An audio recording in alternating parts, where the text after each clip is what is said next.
Good morning. Welcome to Inquisition Update. My name's Tom Fress, and I'll be your host for the next hour. You're listening to FirstAmendmentRadio.com. Thanks for tuning in, and we will continue our reading and discussion of this most informative book, The Global Vatican. It's written by a former U.S. ambassador to the Holy See, Francis Rooney. If you want to know what role the Roman Catholic Church had in the founding of our country, in the Revolutionary War, and the establishment of our federal government, and what purpose they have designed for our federal government, pay attention, and better yet, get a copy of this book and read it for yourself. Again, the title is The Global Vatican. You can get it from Rowman and Littlefield, among other places. I'm informed that it's now in the popular bookstores. And remember, this is a book written for Americans, but it's written by a Roman Catholic, a devout Roman Catholic. More than that, a Jesuit-trained Georgetown University graduate. And as I've pointed out so many times in the past, Georgetown University seems to be, well, the favorite recruiting source for some of the most powerful positions in our government. And in this case, Francis Rooney, is no exception. He was groomed at Georgetown University for his role as the U.S. ambassador to the Holy See. It shouldn't let slip past your cognizance what role these Jesuit universities, 28 of them in this country, what role these Jesuit universities play in positioning their people in the highest offices of the land, and what is their ultimate goal. Yesterday on the broadcast, we began to recall some very interesting and critical historical information about the colonial period, and particularly about Jesuit John Carroll, the founder of Georgetown University. And the author, Francis Rooney, is going to continue his discussion about his early days at Georgetown. He says on page 4, the second to the last paragraph, says, if you're following along in your own copy, it says, as depicted in the sculpture at Georgetown, he's talking about the statue that stands out in front of the hall there, the main hall, Healy Hall, at Georgetown University. A statue that he walked by every morning as he was being trained, and hardly took notice of the statue other than to recall that it was there. A statue which now has great importance in Francis Rooney's life, because he understands now who John Carroll was and what role he played in the founding of this country. He says, as depicted in the sculpture at Georgetown, John Carroll sits in a chair perched atop a granite pedestal. He's dressed in the flowing robe of a bishop's vestments, and his expression is pensive and dignified. I have no idea if Carroll the man looked anything like Carroll the statue, but the pose is striking. Carroll's face turns slightly to his right, as if he's gazing through the buildings and the trees of the campus and down the Potomac River toward the swampy Washington, D.C. Yes, the nation's capital literally was a swamp in Carroll's days. He appears to be contemplating the future. Or maybe it's the opposite. Maybe he's looking further downriver toward the distant Chesapeake Bay, recalling the difficult past. And we're going to get into what difficulty the Chesapeake Bay area had for Catholics as we continue. He says, one of the unsettling truths about the America in which Carroll was born and lived is how inhospitable it was to Roman Catholics. The colonies were populated overwhelmingly by Protestants, and though many of them came to escape persecution in the Old World, you can just fill in the word order, many of them were fleeing and escaping persecution in the Old World order. They did not extend their hopes for religious liberty to Catholics in the New World. Now, let me explain. Just as Francis Rooney says, the colonies were overwhelmingly Protestant. Less than 1% of the population were Roman Catholics. Maryland was the only colony chartered by a Roman Catholic, and we'll talk about the founder of the Maryland colony as we continue. But these Protestants who occupied the colonies overwhelmingly, again, less than 1% were Catholics, were fleeing and risking their lives crossing the Atlantic to flee Roman persecution, Roman Catholic persecution. You see, Protestants, according to the canon law, those who protested the Pope as the Antichrist, were quote-unquote heretics. And in Roman Catholic canon law, it's not only not a sin to kill a heretic, but it is a meritorious work. In other words, grace is infused into a Roman Catholic if he kills a quote-unquote heretic. And as I have recited over and over on Inquisition Update over these many years, it was a meritorious work to kill a Protestant, one who would not bend the knee to the Pope. And history is dripping with the blood of the saints and the blood of the martyrs of Jesus at the hands of the papacy and the governments over which he ruled. That was the Old World Order. It was religious persecution on a continent-wide scale. And too many of the colonial period Protestants remembered the martyrs of Jesus. Some of them were their own family members. And so they fled for their lives. They were sick and tired of religious persecution. They were sick and tired of not being able to find a job, of being hounded to death, being persecuted not only by Roman Catholics, but persecuted by their own governments. There was no place to turn for a Protestant until the Protestant Reformation. But that was an era of struggle too. Rome fought back and has ever since sought to destroy Protestantism. And we've talked about that already many times in the covering of this book and the strategies they used to put down Protestantism.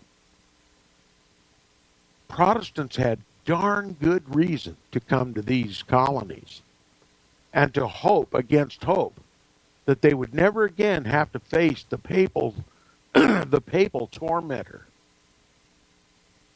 And they were dead set on protecting themselves against further papal atrocities. And so that made any Catholic in the colony, already an extreme minority, a potential lethal and spiritual enemy. A lethal enemy and a spiritual enemy, because after all, he worshiped the Antichrist. He obeyed the Antichrist. Every Catholic represented to the Protestants as a potential overthrow of the Protestant majority. And they knew from the history of England that the papacy even launched the Spanish Armada to overthrow the Protestant crown in England. and to regain England for the Pope. That there was no end to their attempts to oust Protestantism from England. And they simply wanted peace in the colonies. And so Catholics were watched carefully. Now, he continues, he says, Massachusetts Bay Colony set the tone in 1647 when it banished under threat of death any, quote, Jesuit or ecclesiastical person ordained by the authority of the Pope, unquote. Why would peace-loving Protestants, those who know and love God's law, and the law that says thou shalt not kill, why would they threaten to kill any Jesuit or any ecclesiastical person ordained by the authority of the Pope? Because if they were ordained by the Pope, they were ordained by the Antichrist. You see, this was serious business. And they had over a millennium of history proving the lethal intent of the papacy over Protestants. To them, it was a matter of life and death. We cannot allow Roman Catholicism to immigrate to this country and somehow get control of this country for the Antichrist. Because Protestants, the gospel will be shut down again. The Protestant Reformation will be overturned. So it wasn't just a matter of establishing a new colony. It was to get away from Roman Catholic persecution and to ensure religious liberty for Protestants. But there were Catholics in the colonies. Precious few, and I say precious because that's a figure of speech. In my mind, they weren't precious. They represent the Pope. They're emissaries of the Pope. Every Roman Catholic's first allegiance is to his faith, and the leader of his faith is the quote-unquote Holy Father. That's just not a nickname they call their popes. To them, he is the Holy Father. And to not help spread the Pope's authority and jurisdiction and control and power over these colonies would be considered by the Pope as an act of violence against himself. Every Roman Catholic, according to canon law, is a missionary for the Pope. And every land in the world is a mission. World conquest has always been the goal of the Antichrist. That's what's never taught in your history books in school. And worst of all, it's never taught in the churches. Now you have to ask, who's got control of the churches? Really good question. I hope somebody takes the time to investigate who got control of the churches, where we should be taught vital information like this. Why have they eliminated this information from the school books at school? Why has this been erased from history? You can look all over the town in which you live and ask anybody you want, regardless of religion, regardless of financial status, regardless of race, regardless of anything. Ask them the question, do you know who the Antichrist is? They can't tell you. Or they'll say something ridiculous like Barack Obama, completely clueless. Completely clueless. But for centuries, over a millennia, among true Bible-believing Christians, those who read and understood their Bibles were unanimous in the opinion that it's the papacy. Could they have all been wrong? Are we so much brighter today not to believe such tripe? Well, we've been futurized. We've been lied to in the churches. The churches have told us, no, Antichrist isn't in the historical figure. He comes in the future. And we don't need to be concerned about him because we're going to be raptured out before he returns. He shows up on the world scene anyway. So nobody can tell you who the Antichrist is. Almost nobody can tell you who the Antichrist is. And those who know are afraid to say so. Many of them. Most of them. They just don't want to offend anybody. Well, we're about to be offended. Protestants are about to be offended. Just as all protesters have been all throughout history. We'll be offended on the rack. We'll be offended in the dungeons. We'll be offended in the guillotines. We will be offended at the stake or whatever high technology torture they can inflict upon us. Because the Pope intends to have his new world order. It's going to be a mirror image of the old world order. There will be no toleration for dissent. And they're going to do it in the name of saving the earth. They're going to do it as if it was God's prerogative to do it. And if you resist this new world order, only Christ will be your friend. Only Christ will be your friend. But the colonies were wiser days. The colonists were Protestants. They knew their Bible. They knew who the Antichrist was. They knew what persecution was. They knew what torture was. They knew what incessant papal wars were. They knew what crusades were. They knew what inquisitions were. It was fresh in their memory. Now, if your people have been tortured for over a millennia, you have a tendency not to forget such things. But in our generation, we have forgotten. So history is about to repeat itself.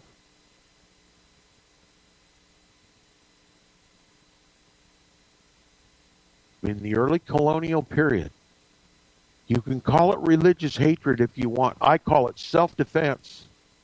Defense of the gospel to keep Roman Catholics under subjection, to make them Protestant. If nothing else, to make them non-Roman Catholic, non-papal. But against all their efforts,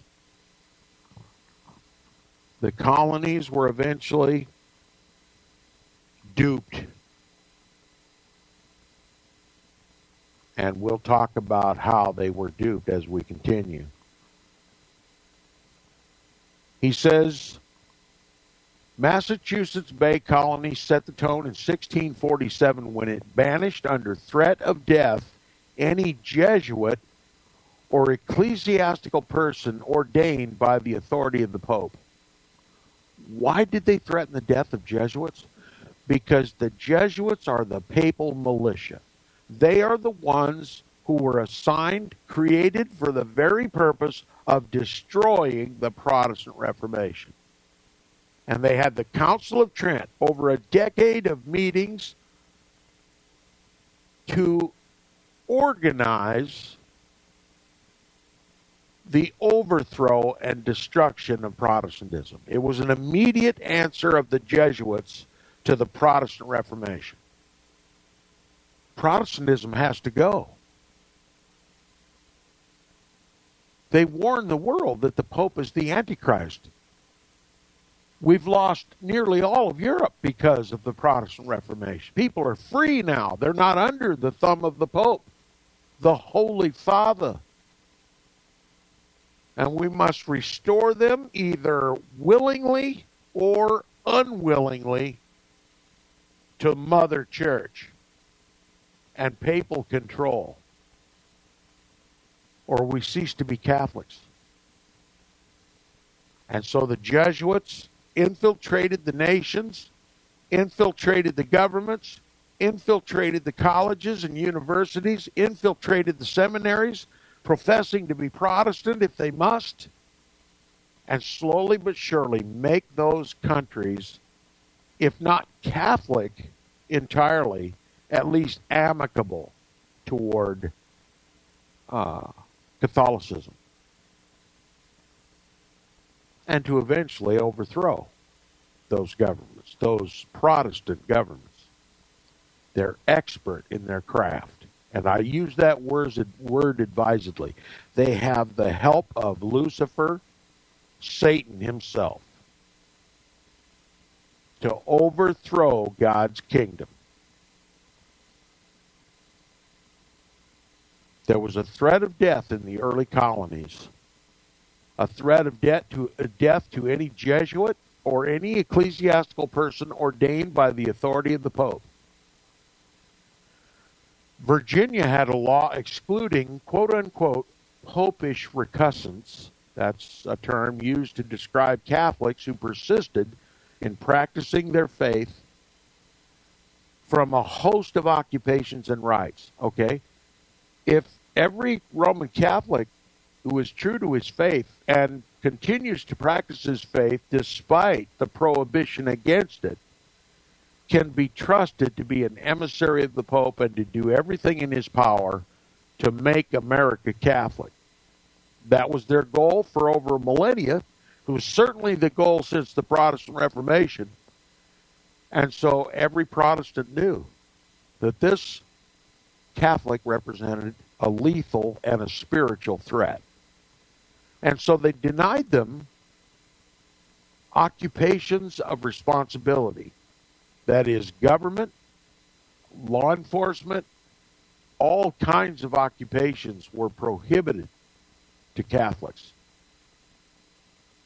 It was an effort to preserve Protestantism. It was an effort to preserve Protestant rights and that the gospel of Jesus Christ might go forward in the colonies without the Antichrist battling against him. Okay? Don't you wish you'd have learned all these things in school? Don't you wish you'd have learned all these things at least in your church? Okay?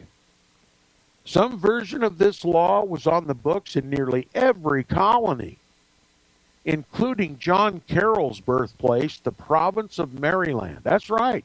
The Maryland province, named after the Virgin Mary, established by a Catholic family, Calverts. We'll get to that in a minute. But let me just get to the point. Look, here's a new nation being born. The colonies are overwhelmingly Protestant. There's just a fraction of a percentage point of Catholics in the land. What kind of an attitude are you going to take? I mean, after centuries and centuries and centuries of persecuting non-Roman Catholics, now you find yourself a Roman Catholic in an overwhelmingly Protestant land? Why, you're going to preach religious liberty, aren't you? Because if you don't, you're probably going to die at the hands of fearful Protestants. So that's the position that the early Catholics in Maryland took. And even then, they were overwhelmed by Protestants and had to deny religious liberty to Catholics, even in the Maryland colony. We'll learn more about the colonial period when we return from the break. You're listening to the Inquisition Update on First Amendment Radio. Stay tuned.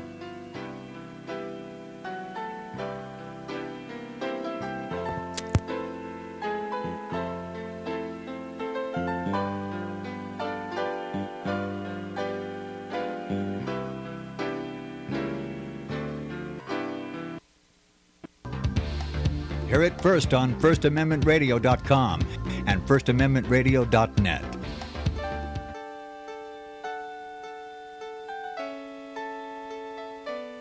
The program you are listening to is 100% sponsored by you, the listener, on this First Amendment Rights Media channel.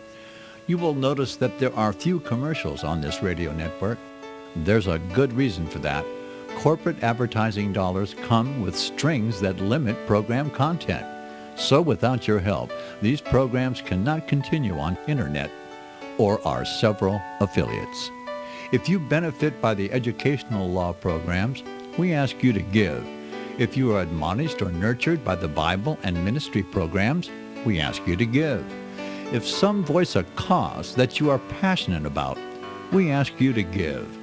If you believe in any of these, we ask you to support them as you would a missionary on a continual basis, as if giving a tithe for missionary radio. These programs are not commercially viable and must be supported by those faithful to the cause of truth. Look for the button to sponsor your favorite programs at our listen and schedule pages on the internet.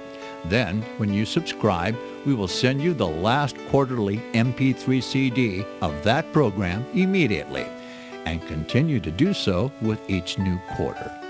We will also give you unlimited archive access to all of our programs. We're asking you to give much less than a tithe, so that you may also send support directly to a particular program host, cause, and anywhere else the Spirit may lead you. Do all to the glory of our God and Creator, for His holy nation, the only kingdom that will last forever. Thank you for listening.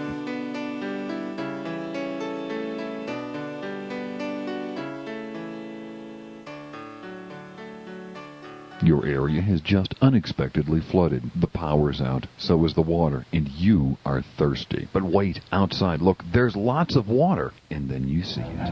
Oh my gosh! What is that floating in the water? And what is that odor? No problem. You thought ahead and own a Berkey water purification system. Berkey has revolutionized the way water is purified simply and naturally. Requiring no power, electricity, or water pressure, the powerful black Berkey elements extract pathogenic bacteria, cysts, parasites, chemicals, heavy metals, and other nasties that might be found in floodwater. Berkey systems can purify treated water during normal times, and during unexpected emergencies, they can get rid of the unhealthy stuff in raw, untreated water. For more information on the powerful Berkey line of products, call First Amendment Radio at 559-781-3773 or order on the web at FirstAmendmentRadio.com.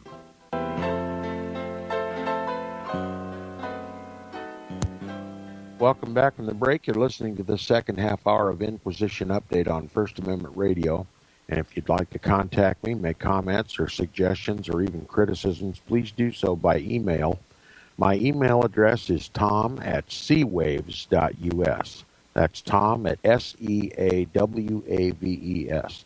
Now, we'll continue in the book, The Global Vatican, by former U.S. Ambassador to the Holy See. I hate saying Holy See, but I have to because nobody would know what I'm talking about in this day and age if I called it what it really is. The book is authored by Francis Rooney, and we were talking about the attitude, the uncharacteristic attitude that Roman Catholics took in the colonial period, simply because they were vastly outnumbered. You talk about an extreme minority. Say you're the only Protestant in an auditorium of Roman Catholics, each and every one of which believe you're a heretic, and that it would be a service to God to kill you. Okay? The tide was turned in the colonial period. It was, for the first time in history, the Catholics who were the extreme minority. And these Catholics wanted religious liberty. Never before in the history of the Roman Catholic Church, from its very beginnings, by Simon Magus, back in the earliest days, has Rome ever advocated religious liberty. There's no such word as religious freedom in the Roman Catholic language, in Roman Catholic canon law. And they've got over a millennium of history proving their thesis. Okay? If you're not Roman Catholic, you don't have a right to live. And you receive grace from God if you kill a heretic, a Protestant. Now these Catholics in the colonies, they're talking religious liberty. Why? Because they're in an auditorium full of Protestants who believe that they represent the Antichrist of the Bible. And so they literally did anything and everything they could to preserve their lives and preserve their faith so they could raise themselves to power eventually and overthrow the Protestant majority. That day is today. How many people do you know that even know the definition of Protestantism? Do yourself a favor. Go to any good search engine on the computer and type in the word Protestantism definition and read what it says. For the first time in most people's lives, they will hear the true definition of Protestantism. It protests the papacy. Okay? A sect of Christians who believe that the Pope, whoever he is in whatever generation, the Pope is the Antichrist. That's what you find, right, in Wikipedia or any other source. And you ask a Protestant today what it is to be a Protestant, they can't tell you. If you ask them what they protest, they can't tell you. They certainly won't tell you the Pope.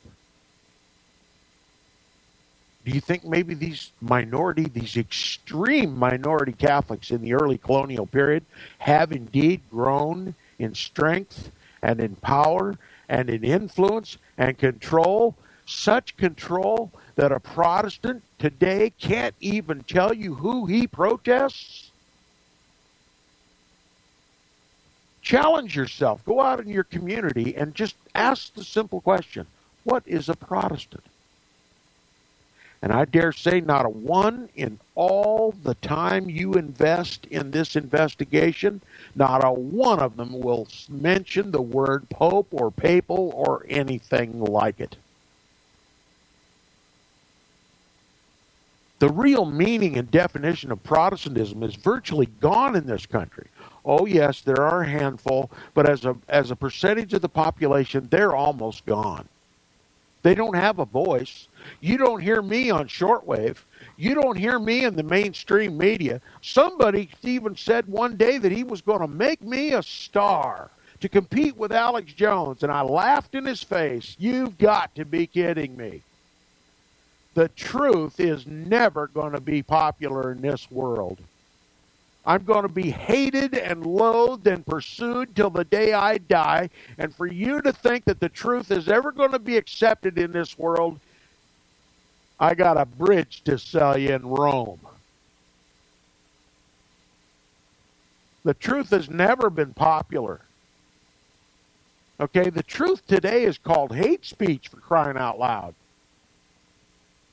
I've got people pursuing me, effectively pursuing me for my incessant harping about the papacy being the Antichrist and about the papacy being in control of our government and our schools and our churches and our foreign policy and our domestic policy. The Pope is the Antichrist. Don't look for another. If you are, you will be deceived.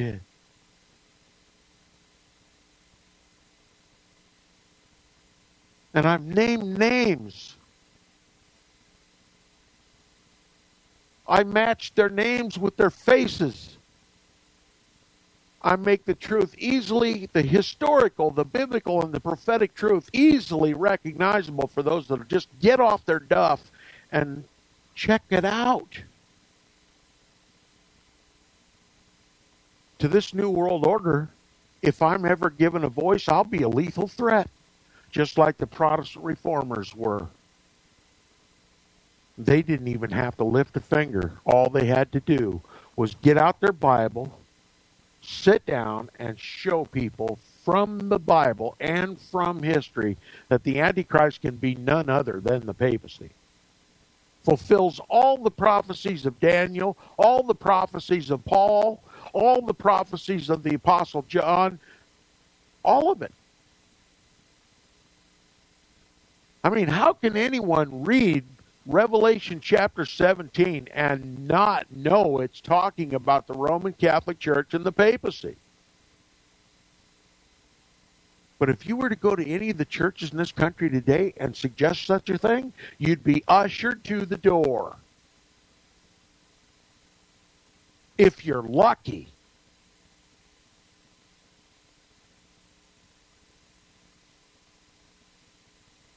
When you tell the truth, you better be accustomed with persecution. You better be accustomed to resentment. You better be accustomed to backbiting. You better be accustomed to somebody trying to trip you up all the time, to make a mockery of you, because your kind just aren't compatible with the New World Order. Well, I don't run from persecution. I don't try to cause any more than I possibly have to in order to get this message out. But I'll tell you one thing, history shows that there's no tolerance for the truth. Okay? Catholics, for the first time in their history, in the colonial period, were denied certain occupations and rights. In the old world order, they had all the rights. Matter of fact, they had the divine right. Okay? The papacy declares for itself the divine right to rule over the kings of the earth, to be, as it were, God Almighty on the earth. That the Pope is God, hidden under a veil of flesh. Only he, only the Pope has the divine right to rule the world. Only the Pope is the judge of every man, and no man may judge him. And even Pope Paul VI had to, stop using the time-honored custom of sitting in his great white throne at the St. Peter's Square in the Yellow Room. We talked about that yesterday. He is the self-styled King of Kings and Lord of Lords, and he will not cease until he controls the entire world. Let me tell you something else about the colonies, the colonials, the Protestant colonists. To them, it wasn't altogether that long ago, few centuries, 1492, Columbus sailed the ocean blue. Now, Tom, what does that have to do with this discussion? Didn't you know Christopher Columbus was an emissary of Ferdinand and Isabella of Spain, and that Spain was devoutly Roman Catholic, the most Catholic country in the world, including Italy? And it was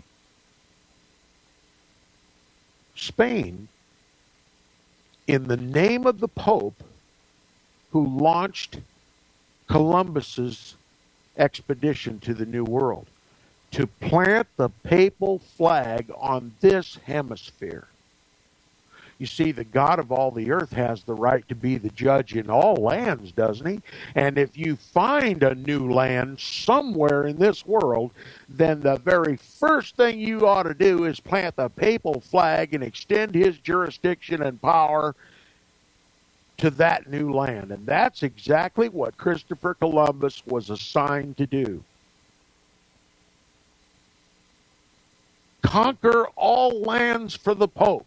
That was the decree from the papal chair. So Spain and Portugal went on global expeditions to claim the whole world for the Pope. And Christopher Columbus did plant the papal flag, and he began, just as the Roman Catholic Church began, by killing those who would not bend the knee to the Pope. He was a slaughtering, bloodthirsty killer. And, of course, they never tell you that when they celebrate Columbus Day in this country, because that might wake up the Protestants. We just celebrate Columbus Day, 1492. Columbus sailed the ocean blue. Nobody will tell you he carried the papal flag. Nobody will tell you he came from Ferdinand and Isabella of Spain, devout Roman Catholics, dead set determined to conquer all lands for the Pope and to make every creature a Catholic. Even the primitive natives of Central, South, and North America.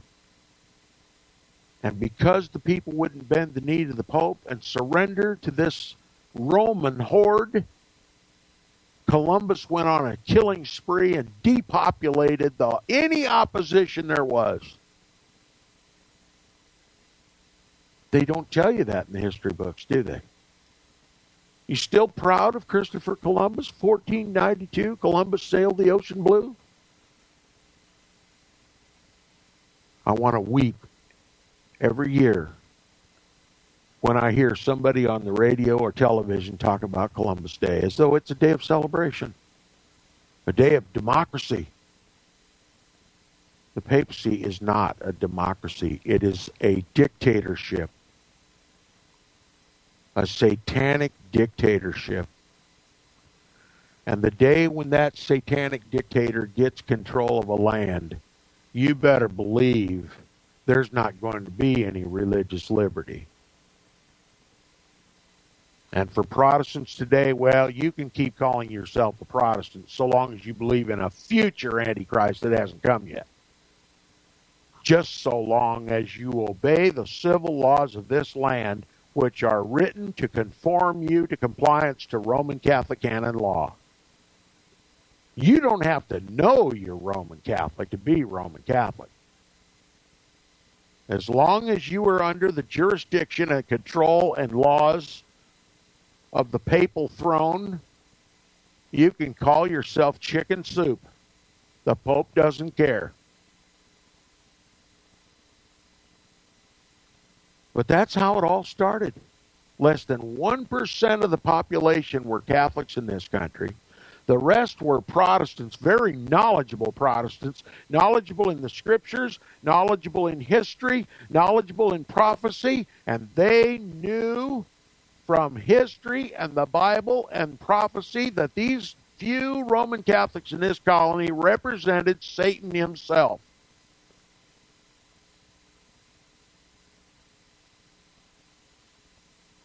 And they feared him. They resented him. They loathed them. They would not let them rule over them like they did in Europe. They weren't allowed to have responsible positions. They were not allowed to practice the Mass. They were not allowed to practice their children, practice their religion. They were not allowed to baptize their children. You think, well, how could Protestants be so cruel? It was a matter of self-defense. How many millennia do Protestants have to suffer before they're justified in trying to protect themselves from papal tyranny? Wasn't a millennia and a half enough? Must we suffer again because of your forgetfulness?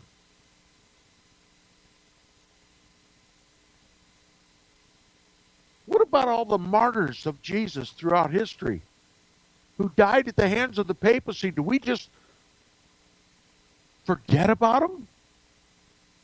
We already have. We already have.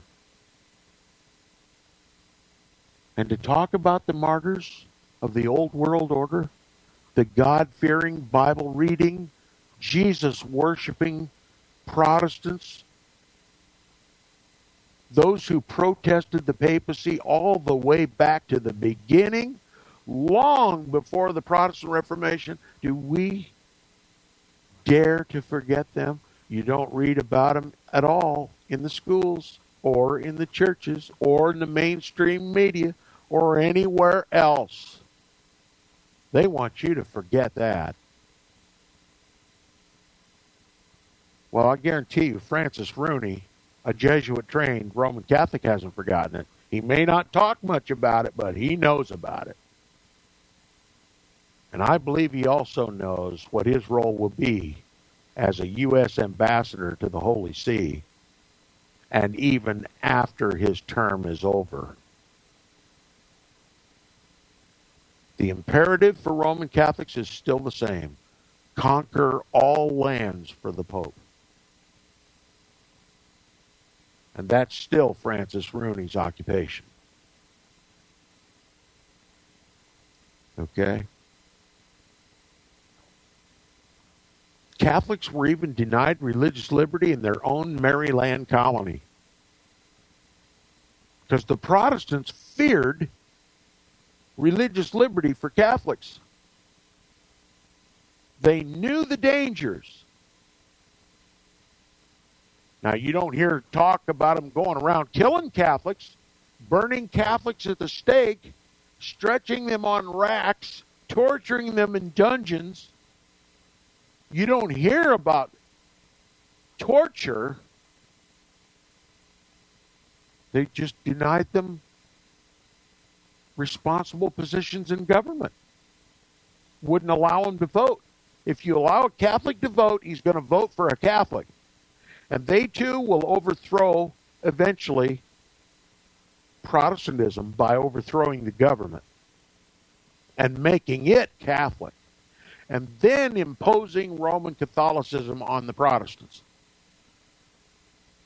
History has already proven that thesis. Okay, I beat this to death, but I'll tell you, it's just something that we need to know about, and something you are not likely to hear from anywhere in this country today, especially in this New World Order, where it's become an offense to criticize anybody's religion. Anyway, the author continues. He says, initially, Maryland was intended to be the exception to the rule. Okay? Maryland was going to make itself a model for religious liberty. We've got to convince these Protestants that we're no threat to them. We've got to have religious liberty in Maryland. Of course, that's what you say when you're an extreme minority. You ever faced with a gang of thugs who want to beat your head in? You get real cooperative. You get real friendly. You wear a great big smile.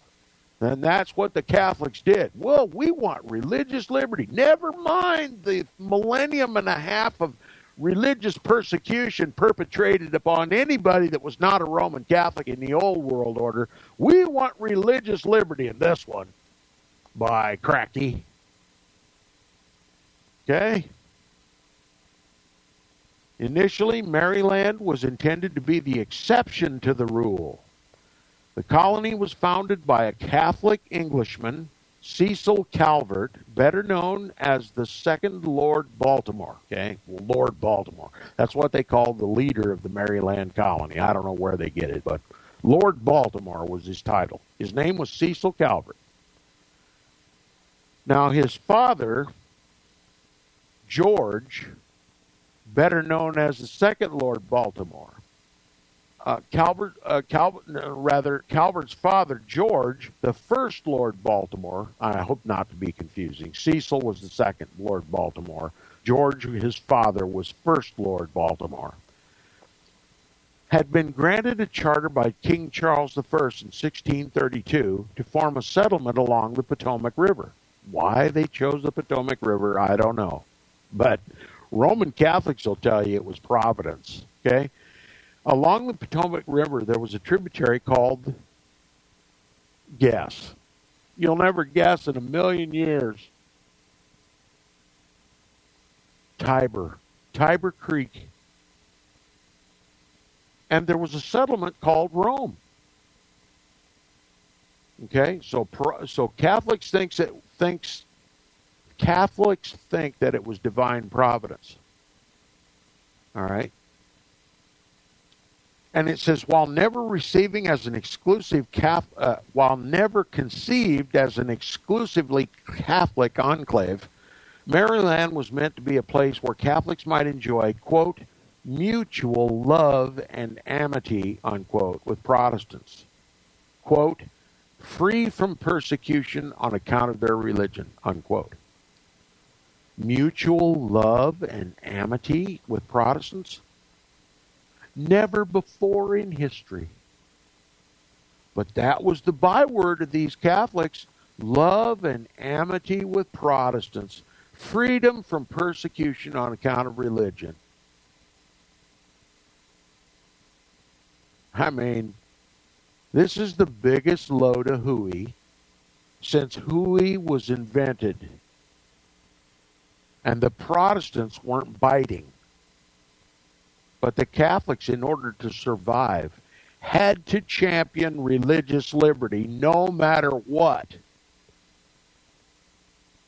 He says George Calvert died shortly after receiving the charter, and it was left to Cecil, his son, the second Lord Baltimore, to organize the settlement, which he did in 1634 when the Ark and the Dove landed in Maryland's Chesapeake Bay, carrying Jesuit missionaries along with Catholics and Protestant settlers. Okay? Has anybody listened long enough to remember the reading and discussion of the book The Ark and the Dove by J. Moss Ives? That was a Catholic book written by a Catholic author intended exclusively for Catholic readers. It admits that in search of religious liberty, which Roman Catholicism was denied by Protestant kings and queens of England, okay, Catholics were not allowed to vote. Catholics were not allowed certain rights. They weren't allowed to serve in government, although there was no killing, as no burnings at the stake or any such thing. England tried to preserve her Protestant heritage, protect itself from further Jesuit assassination attempts on the crown. And in one case, a Jesuit helped load 36 kegs of dynamite in the Protestant Parliament in an attempt to overthrow the government and to even kill the king. A plot that was exposed in 1605 called the Gunpowder Plot, celebrated even today in England. They call it Guy Fawkes Day. They came to the Americas seeking religious liberty. And they came over on 2 little ships plus a little supply vessel. The 2 little ships were called the Ark and the Dove. And they departed England from the Isle of Wight, and on that ship were Jesuit priests. You see, a Jesuit was threatened with his life if he was ever known to be a Jesuit in England. So these Jesuit priests and a bunch of Roman Catholics, and half of the manifest was Protestants too, came over on these ships and settled in the Chesapeake Bay area. And the Ark and the Dove clearly says Catholicism must survive in the colonies, or else Catholicism will be destroyed by Protestants. And we'll talk more in detail about that when we return next time on Inquisition Update. Very, very important history. I'll see you tomorrow.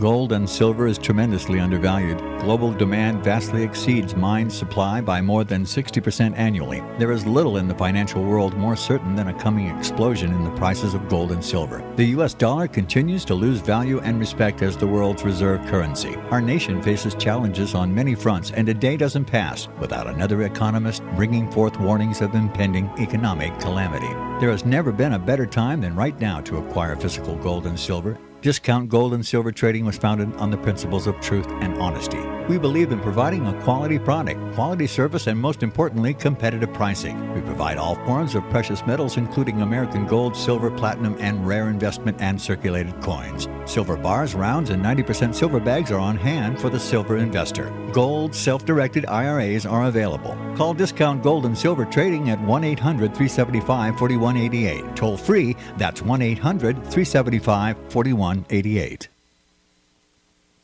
You're listening to FirstAmendmentRadio.com worldwide. Freedom is never free. We need your support today at FirstAmendmentRadio.com.